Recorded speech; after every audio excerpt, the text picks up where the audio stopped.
Amsterdam protests erupt over Gaza peace deal and war anniversary. On Wednesday, the city of Amsterdam became the latest flashpoint in the global wave of protests over the Gaza war, as police clashed with demonstrators marking the second anniversary of the October 7 Hamas attacks. What began as a peaceful pro-Palestinian march through Dam Square quickly escalated into confrontation after authorities attempted to disperse the crowd. The rally, organized by various human rights groups and student activists, aimed to commemorate the martyrs of Gaza and denounce what they called the injustice of a new U.S.-brokered peace plan led by President Donald Trump. Witnesses described a tense scene as thousands of demonstrators flooded the square, waving Palestinian flags, chanting "Free, Free Palestine," and holding banners demanding an end to Israeli occupation.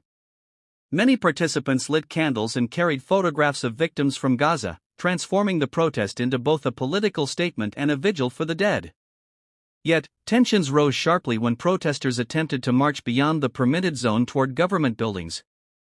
Riot police moved in, citing public safety concerns. Videos circulating online showed officers using batons and tear gas to disperse the crowd, while several protesters were dragged away and detained. The arrests triggered anger among demonstrators, who accused Dutch authorities of silencing solidarity movements and siding with Western powers.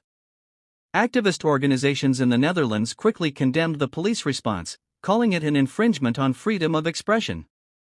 According to them, the demonstration was not just about Gaza but about holding powerful nations accountable for their role in sustaining conflict and injustice. The timing of the Amsterdam clashes carries symbolic and political weight.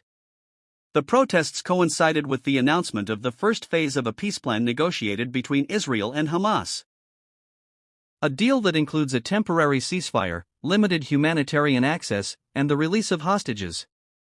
The agreement, mediated by the United States with the support of Egypt, Qatar, and Turkey, is being hailed by the Trump administration as a major diplomatic breakthrough. However, for many activists and analysts, it is viewed with skepticism. Critics argue that such top-down peace initiatives often ignore the voices of the people most affected, Palestinians themselves, and fail to address the root causes of violence, such as occupation, blockade, and displacement.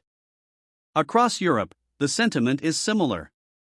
In cities like London, Berlin, and Paris, pro-Palestinian protests have become frequent expressions of frustration with Western governments' perceived hypocrisy, condemning aggression elsewhere but remaining silent on Israeli military actions.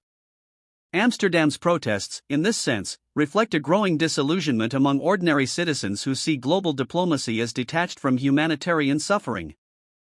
Gaza's humanitarian collapse and the fragile path toward peace. As the world reacts to the renewed peace initiative, the situation